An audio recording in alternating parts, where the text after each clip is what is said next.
নমস্কাৰ এনি টকছল আপোনালোক সকলোকে স্বাগতম জনাইছো পুনৰ আসলতে বিতৰ্কৰ পিছতে খোলা হল আজিৰ পৰা বিএন সিং জি দুলিয়াজনৰ বিএন সিং পেট্ৰল পাম্প আছিলে পেট্ৰল পাম্প পুনৰ আজি বিতৰ্কৰ পাছতে খোলা হল আৰু পুনৰ খোলাৰ পাছতে এতিয়া শৃংখল চলিহাই আসলতে মন্তব্য কৰিছে লগতে তেওঁ নাম নোলোৱাকৈ আচুক সমালোচনা কৰিছে এতিয়া শৃংখল চলিহাই কি কৈছে তেওঁ সবিশেষ জনাইছে বিতৰ্কৰ পিছতে পুনৰ খোলা হল দুলিয়াজনৰ বিএন সিং তেল ডিপো আৰু ঘটনাৰ ওপৰত শৃংখল চলিহাৰ মন্তব্য তদন্ত সমিতিৰ প্ৰতিবেদন কত তদন্ত সমিতিৰ প্ৰতিবেদন নথকাকে বা ৰাজহুৱা নকৰাকৈ তেল ডিপোটো খুলিব নোৱাৰে মন্তব্য কৰিছে শৃংখল চলিহাই অইল ইণ্ডিয়া আইনৰ উদ্ধত নহয় আৰু এইটো জবাবদিহি কৰিব লাগিব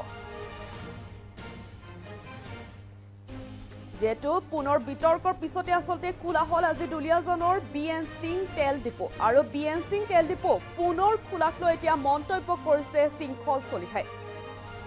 তদন্ত সমিতিৰ প্ৰতিবেদন কত বুলি প্ৰশ্ন কৰিছে শৃংখল চলিহাই তদন্ত সমিতিৰ প্ৰতিবেদন নথকাকে বা ৰাজহুৱা নকৰাকৈ তেল ডিপোটো খুলিব নোৱাৰে অইল ইণ্ডিয়া আইনৰ উদ্ধত নহয় আৰু এইটো জবাবদিহি কৰিব লাগিবই বুলি মন্তব্য কৰিছে শৃংখল চলিহাই আসুৰ সংগঠনৰ ওপৰতো আমাক ক'ব লগা একো নাই তেওঁলোকৰ এইবোৰ আভ্যন্তৰীণ বিষয় শংকৰজ্যোতি বৰুৱাৰ বিষয়টোত কেইজন মানে জাজৰ দৰে কথা কৈছে আৰু তেওঁলোক জাজ হ'ব নোৱাৰে বুলি মন্তব্য কৰিছে শৃংখল চলিহাই আৰু তেওঁলোকে ৰায় দিব নোৱাৰে শংকৰজ্যোতিৰ ওপৰত আসলতে আসুৰ যি স্থিতি সেই সন্দৰ্ভত আসলতে শৃংখল চলিহাই এনেদৰে এতিয়া প্ৰতিক্ৰিয়া প্ৰকাশ কৰিছে লগতে বিএন সিং তেল ডিপো আসলতে পুনৰ খোলাক লৈ এনেদৰে এতিয়া মন্তব্য কৰিছে শৃংখল চলিহাই তদন্ত সমিতিৰ প্ৰতিবেদন কত বুলি প্ৰশ্ন কৰিছে শৃংখল চলিহাই সমিতি তদন্ত সমিতিৰ আসলতে যোনখন প্ৰতিবেদন নথকাকে বা ৰাজহুৱা নকৰাকৈ তেল ডিপোটো খুলিব নোৱাৰে বুলি মন্তব্য কৰিছে শৃংখল চলিহাই অইল ইণ্ডিয়াৰ আইনৰ উদ্ধত নহয় আৰু এইটো জবাবদিহি কৰিব লাগিব লগতে নাম নোলোৱাকৈ আচুক সমালোচনা কৰিছে শৃংখল চলিহাই আসুৰ সংগঠনৰ ওপৰত আমাৰ ক'ব লগা একো নাই তেওঁলোকক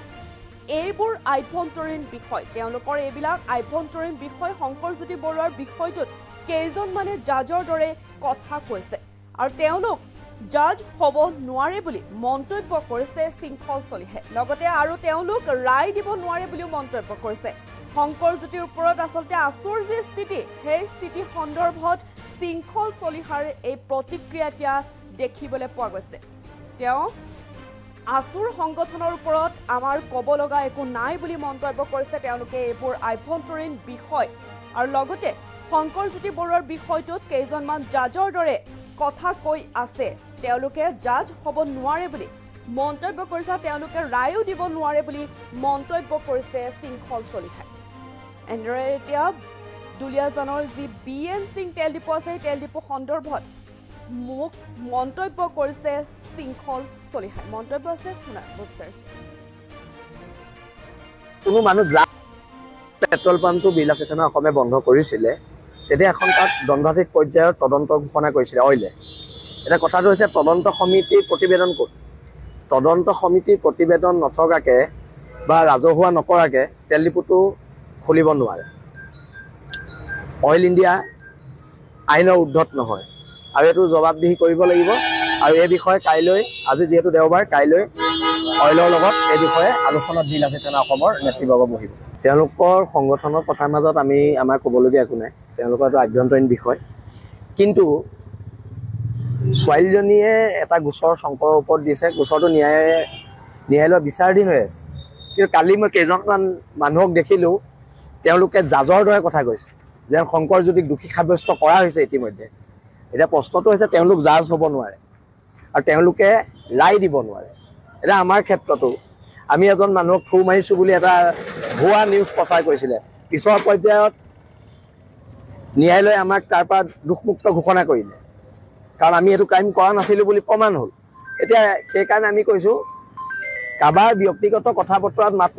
মাত মতাৰ কাৰো অধিকাৰ নাই আৰু কোনো মানুহ জাজ হ'বলৈ চেষ্টা কৰিব নালাগে। সেইটোৱে যেতিয়া পেট্ৰল পাম্পটো বিৰলা চেতনা অসমে বন্ধ কৰিছিলে তেতিয়া এখন তাত দণ্ডাধীশ পৰ্যায়ৰ তদন্ত ঘোষণা কৰিছিলে অইলে। এতিয়া কথাটো হৈছে তদন্ত সমিতি